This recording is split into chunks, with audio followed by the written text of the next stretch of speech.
video time. Hi there, it's Tishy and me. You gotta know, I do not go get her. She comes out and it's like, hello, it's time to do our video. She does it in the afternoon for my video too. So I think she's just a little ham bone. Wants to get her precious, beautiful face out in front of others and to support us in our mission. And our mission for this video is to continue our book study on Rise of the False Gods, Transformation through Illumination. You know, there has never been a time where we have not needed this information. We have needed this information so much. We really do, because what we're in the middle of is a crisis. And we know that crisis has, well, I'm going to do that in the book. It's in the book in tonight's class. Anyway, crisis is danger and opportunity. And we have to ask ourselves, how are we going to fulfill the opportunity that this crisis has brought us? Because so far, we're not headed in that direction. So I hope you can settle in and get ready to enjoy tonight's video, tonight's book study group. And if it's your first time and you want to know more, go to YouTube and go Rise of the False Gods, Alicia Leslie, and you can see all the videos we've done. And we've done a few, let me tell you. We must be around 80 something by now. But they're all going through this book step by step. Also, if you have any questions or comments, they are totally welcome. I may not see them till after the group is over because my messages don't scroll. I don't know. It's probably something I did. So anyway, let's get started because we may be actually done a little early tonight. It's hard to say because I'm not doing a big chapter. I am starting on the top of page 168, moving to the not quite the bottom of page 169. Man, remember when we were at page 25 and 26? We have made some progress. Okay, so our topic tonight is surrendering to victory. Oh, and for those of you that might be new to this, you can go to Amazon.com and get your hard copy of the book. You can order the book there, or you can get it on Kindle. If you're a Prime member, I believe you can read it on Kindle for free. So my thing is not about the money, it's about the message. It's a message that I've just felt compelled to share uh, for years. And it was finally given to me in the shape of this book that I have, worked on for a long time before getting it out to you. So, okay. So, if you are feeling overwhelmed by what you've read this far, try to let that go. Know that you will get it and claim victory over the false gods. Breaking free of false gods, which are what? They're a false sense of good. And go back a minute. The false gods are Baal, which is carnality or the sense nature, and Mammon, which is materialism. And those are the two things that we think will bring us good: ego, personal power, wealth. And actually, that's not what it's all about. So anyway, you will get it and claim victory over the false beliefs, the false gods, and break free. It is simple, but it is not easy. Anything worth having is worth working for. And spiritual mastery, let me assure you, you will work for. Okay, so to kind of try to show you how this works in our lives, remember the last time the battery in your television remote went out? When you push the buttons and they're not working, so you shake it, maybe you bang it on the arm of the chair, maybe you take the back off and wiggle the batteries back and forth, because of course, who carries extra batteries around the house, You always, did you ever notice that? You have to like go to the store to get the batteries every time. So anyway, we're doing all these things, and nothing is going to make those batteries not be dead batteries. They have to be changed. And nothing is going to change the negative circumstances in our lives or the world if we don't change. Just like we change the batteries, we change our error thoughts and feelings, our error beliefs, our error words and actions. Okay. See, where did I leave off? That's what spiritual transformation can feel like. Sometimes to have the victory we want, we must surrender. We surrender our self will, our error thoughts and beliefs and actions and habits that just are not working. They're not going to work. If they haven't worked this far, you know what they say, if you keep doing the same thing the same way over and over, expecting a different result, uh, that's insanity. Sanity says sometimes we gotta change, right? We must let go of the tyranny of our lower self, our carnal self, and the perceived conception that we are in control. Now, that is a paradox because we are in control of our responses or reactions to what goes on in our life. We are in control of our thoughts, words, and actions if we really want to be. It's more fun not to be, but if you want to achieve mastery, you have to do the work. Uh, I fell into, I think I've shared this before, I fell into watching a couple of videos on YouTube that were about Karens. And I didn't know what a Karen was, a few months ago. Well, Karens are typically very entitled women, usually middle age, usually they have they're financially comfortable.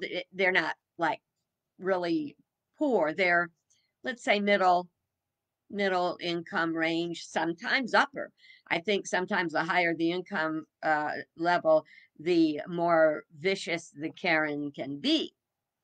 And they generally try to run the world. They try to get people fired from their jobs. They try to get discounts that are not theirs. They put people down. They yell and holler. They steal your parking space. They, it's just unbearable. And you can go on YouTube and don't get hooked into this. But to understand what I'm saying, there is a site called Karen's Gone Wild. And I can't watch much of it because they thrive on anger.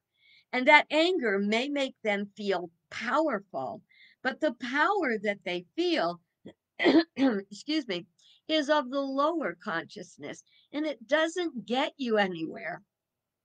It's really sad. A lot of the people that put up the pages think it's funny because they're so unbelievable. But with what we have seen in the past week since the attack on the capital, the nation's capital, and we've seen the anger and we've seen the rage, and I've actually been dealing with it, with people for the past 5 years, even people in my own family, and there's just this rage and a lot being locked into um, deceit, the deceit that they've been sold, and disrespect, and that's not the way I want to live. And I don't think it's the way you want to live, and I don't think it's the way most people want to live. Okay, now if you saw my afternoon video today on Life on the Light Side, you're getting a rerun. Not the whole thing, but you will be getting smatterings of it through this. Okay. We have to let go of our ego self, and we have to let go of uh, rugged independence and know that in truth we are interdependent. And we like to think, oh, I got back to the paradox of being in control. We can only control ourselves, and we can inspire, we can influence, but we remember influence comes from the lower consciousness, whereas inspiration comes from the higher consciousness. So if we want to let go of our, we're not really letting go of our lower self so much as reclaiming our power over it. It's like if you are a horse whisperer, because I don't like the thought of breaking a horse, as they say, with, over hyper discipline and punishment, stuff like that. But horse whisperers, no, you can talk to them, and you can train them with love. Same thing with dogs, cats, forget it. You're not going to train them, they train us. But they're worth it. So anyway, so we have to let go of that thought that we are in control of the universe. Let it go. We do what we can as we're guided by spirit. We control ourselves. We speak our truth with love, and then we got to let go. We got to surrender to the knowing that there is one presence and one power in the universe and in our lives, God the good, and good will come out of it. Even if it doesn't look too good at the moment. Think about if you're a woman and you ever gave birth, or if you're a man and you ever were with a woman giving birth, you know how hard it gets before that delivery. Unless you're like my daughter-in-law, April, who uh she had 2-hour labors, and you go like, what? I had 18. What was this 2-hour labor thing?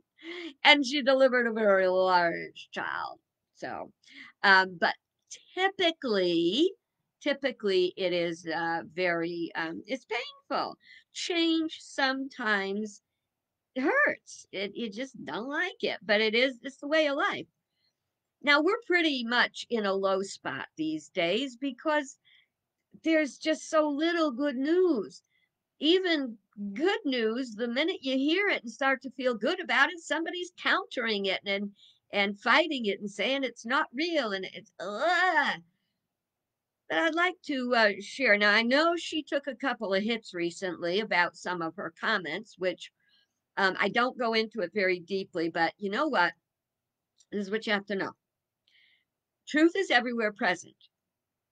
And even in the midst of something that is very challenging, even in the midst of someone who is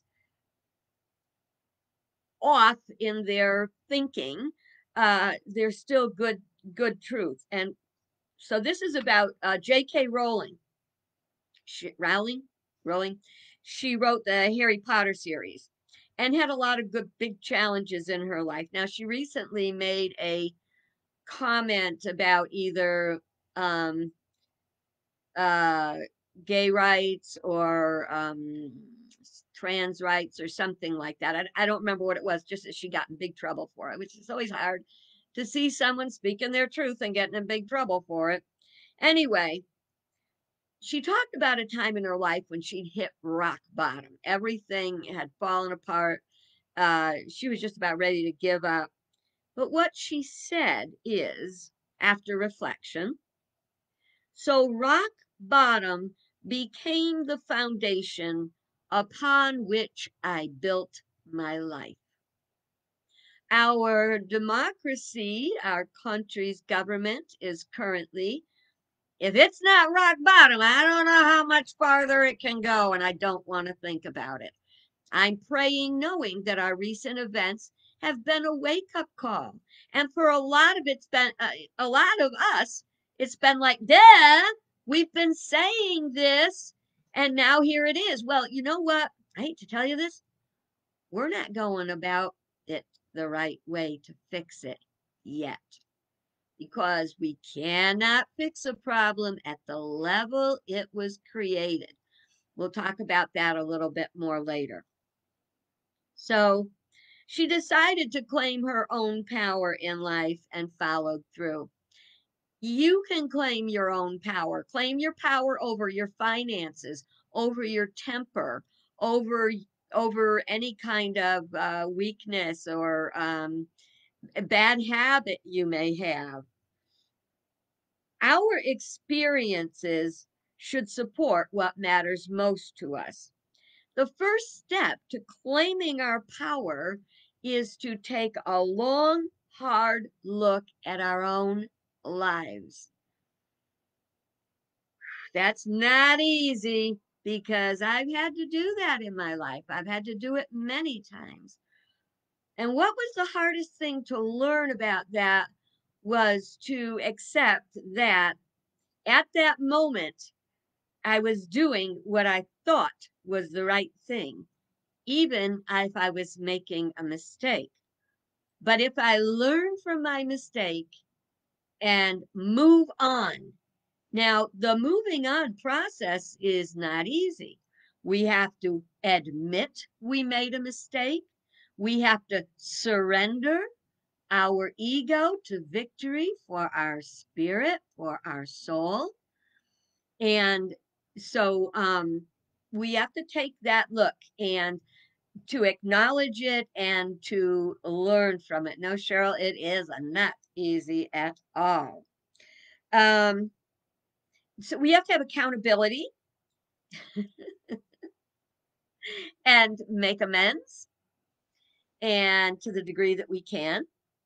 And then we have to let it go because some people may choose, if we offended them, to blame us for the rest of their lives or our lives or whatever. But we forgive ourselves, we forgive others, we let it go. Okay. So what we have to do is figure out what matters most in our lives. Okay. Uh, and and keep in mind our experiences and how they worked out because they make an indelible mark on our life. And so they guide us in how to overcome our own uh, frailties, shall I say. And that's why I love the serenity prayer, you know? God grant me the courage to change the things that, wait, the serenity. Duh. God grant me the serenity to change the things I can change. No, why am I messing this up? I know this. God grant me the security to accept the things I cannot change, the courage to change the things I can change, and the wisdom to know which is which. Okay. Didn't think I'd ever get that out. But you know what? I don't mind when I mess up in front of people because it goes to show we're all human. None of us is above screwing up.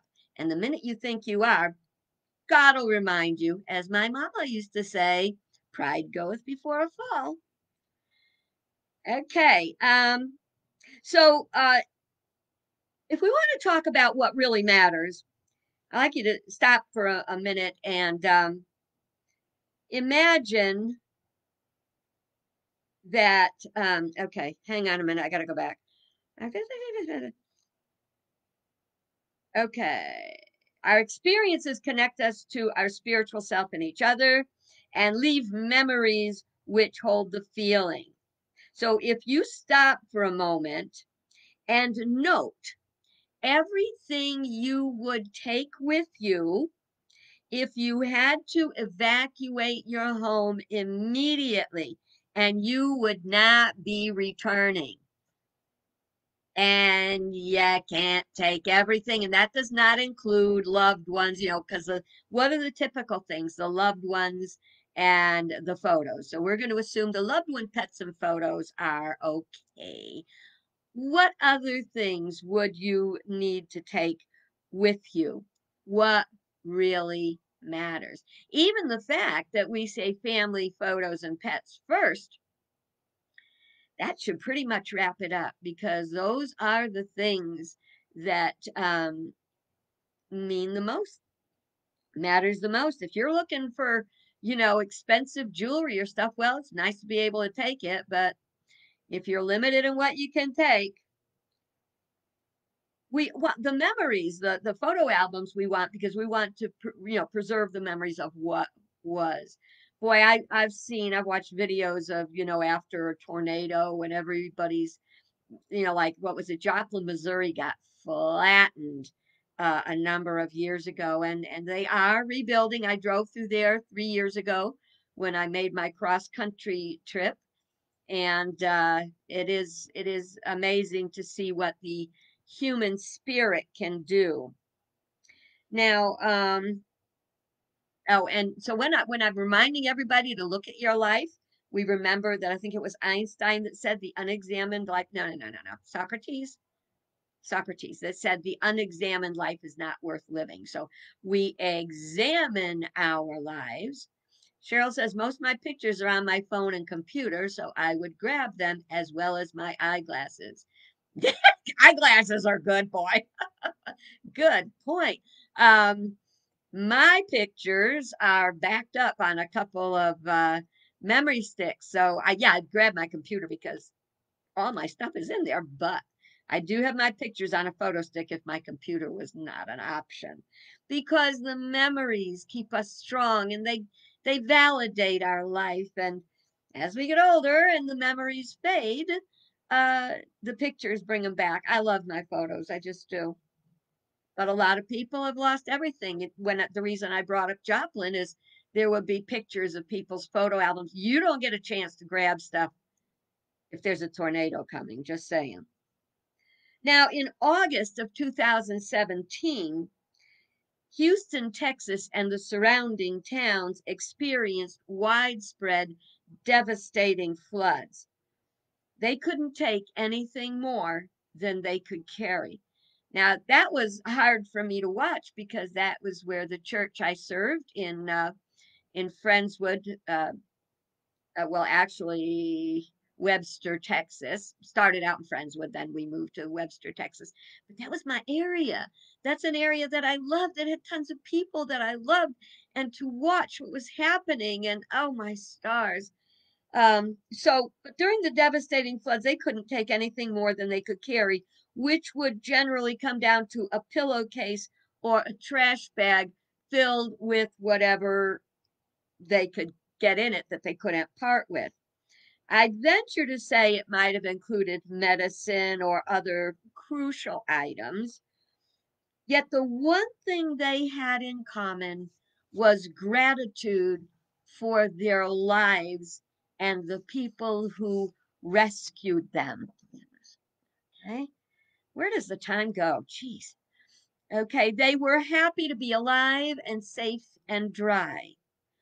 Now, in the disaster in Houston, as in all times of shared crisis, what is crisis? Danger plus opportunity.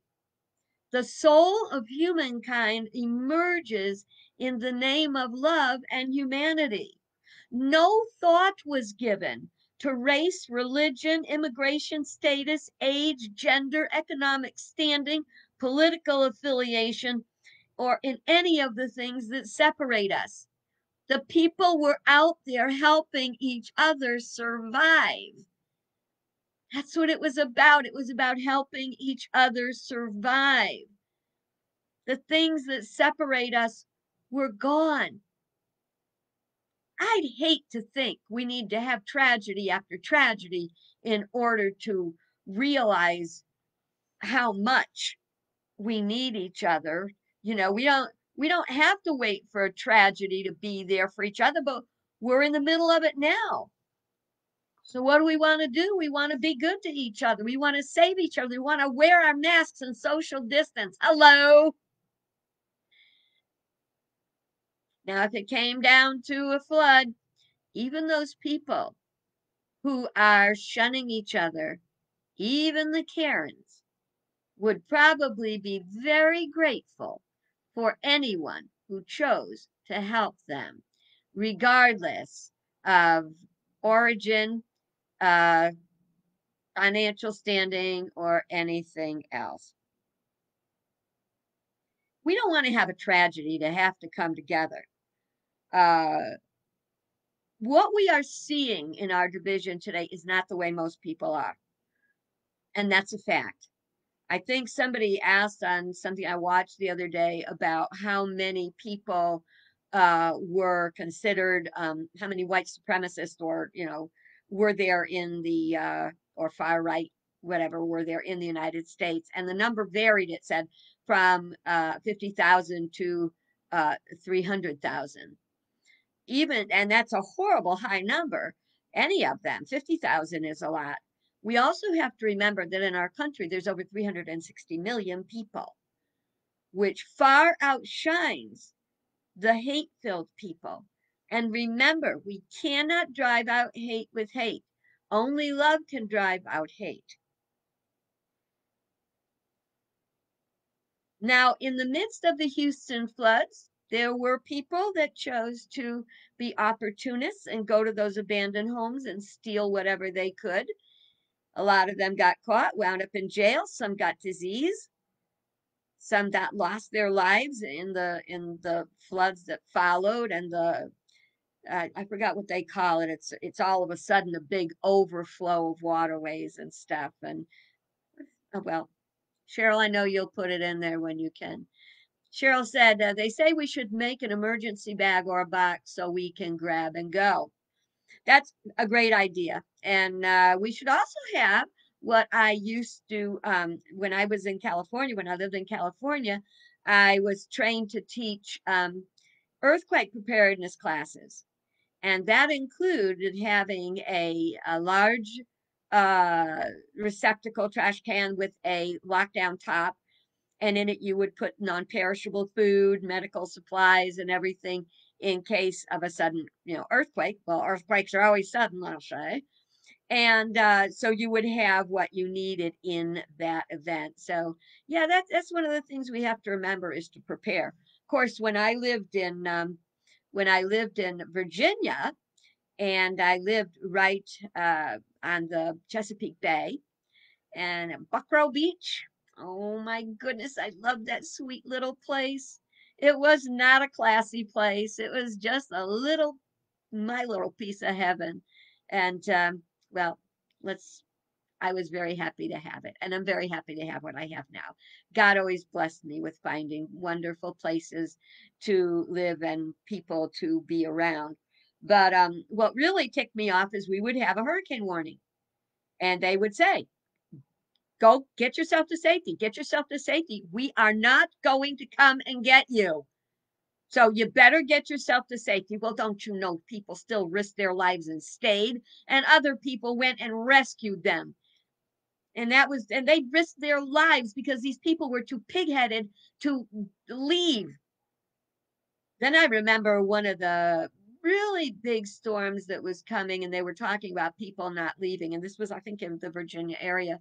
And they said, take an indelible marker, permanent marker, and write your social security number, your something that would identify you if you drown. It's awful that it would come to that. We have to always remember that truth and wisdom have to come above our lower human nature, that one that wants to stay. I'm gonna rough it out, yeah, a lot of the warnings, the hurricanes are supposed to come blow away, thank you God. But instead of thank you God, the people go, oh, there's no big deal, a bunch of crap. No, you were lucky. Hello, wake up. And that brings me to the most important thing I have to say tonight. The problem is we are dealing with ignorance and stupidity and ignorance. And that is what the darkness is. And we need enlightenment. So, even as much as we talk about the people who perpetrated the attack on our Capitol, even as we talk about the the unbelief that there could be so many people that buy into unsubstantiated, no basis lies, and they fight and challenge our democracy, and challenge our planet, the health of our planet, our very existence, and through, I'm going to say it, stupidity. See, ignorance, you don't know. You can't blame someone for being ignorant. I am ignorant about a lot of things. I am not a stupid person. I thank you for Douglas for sharing. That is the surge. Yes. Um, okay, so I like to watch Jeopardy. But I'm only good for the first half. When it comes to the second half, I'm usually in trouble because they're subjects I never learned. I am ignorant of that. I am not stupid. I'm a member of Mensa, for God's sake. But there are many things in life I am ignorant about. But we're not talking, when we say stupidity, we're talking about people who do not care whether they know or not.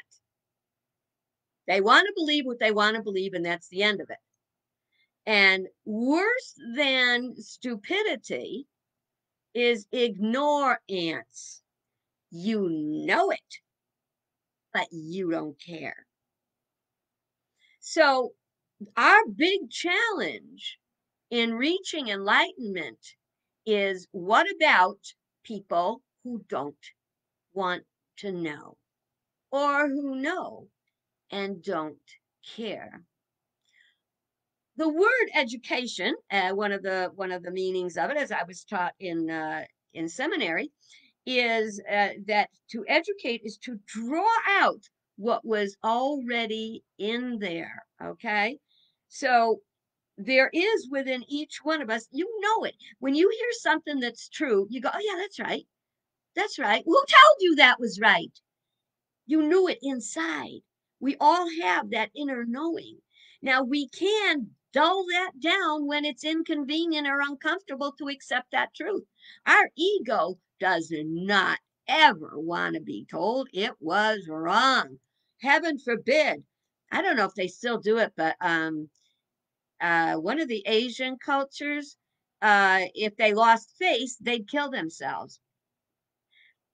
Thank God I wasn't raised that way, because I would have been gone a long time ago. I lost plenty of face over time. And just give up the thought that you have to be right all the time so you can be enlightened.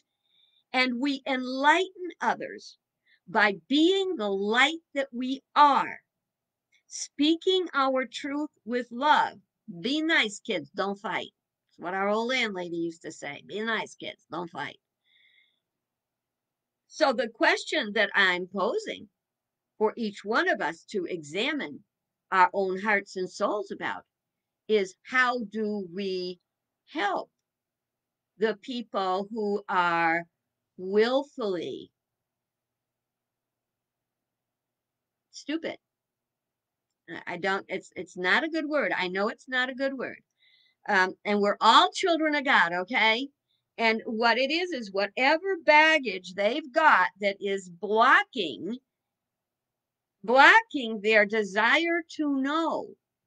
I think we all have it. And in some people, at some point, it got shut off. How do we bring the light? We don't insult people. Hey, somebody could make fun of me all day long because I can't make it through the second half of Jeopardy unless I just so happens to be a topic I know. There's nothing wrong with being ignorant as long as we're willing to learn. So, I'm going to I know I'm running over time. I'm sorry, it happens. And I thought I was doing such a short chapter tonight. If you did see my video this afternoon, you can probably check out. Uh, but I want to talk about, this is what was the most important part. Um, there was a thing I saw on television today, and it was about rising above hatred. And that's a book. So you can get that book. And it's a book that was written about a man who was a white supremacist, and he was born into a very powerful family. I mean, right up there with the big guys. I think David Duke was his godfather. And there was this, he was in college, and there was this Jewish uh, guy in one of his classmates, a fellow student, who was Jewish and had Shabbat dinners on Friday night. And now the Jewish guy knew how the white supremacist felt, and the white supremacist knew that this was a Jewish guy. He went to his house for Shabbat. He went for the food, but what he saw was that people, they were nice people. They were nice people. And that eventually it led him to give up his hate. So remember that hate cannot drive out hate. Only love can drive out hate. So that's what we got to look at. And that's what we want to apply to how do we help to awaken our fellow children of God who are locked into error thought. Remember when we talked about examining your life? That error thought that you had or have. So to understand we're still all children of God, but we're not going to change anyone through force. So we practice being the light that we are, and we pray one day they will see the light. Just like that young man gave up his hatred, maybe others can give up theirs. Learn to know people.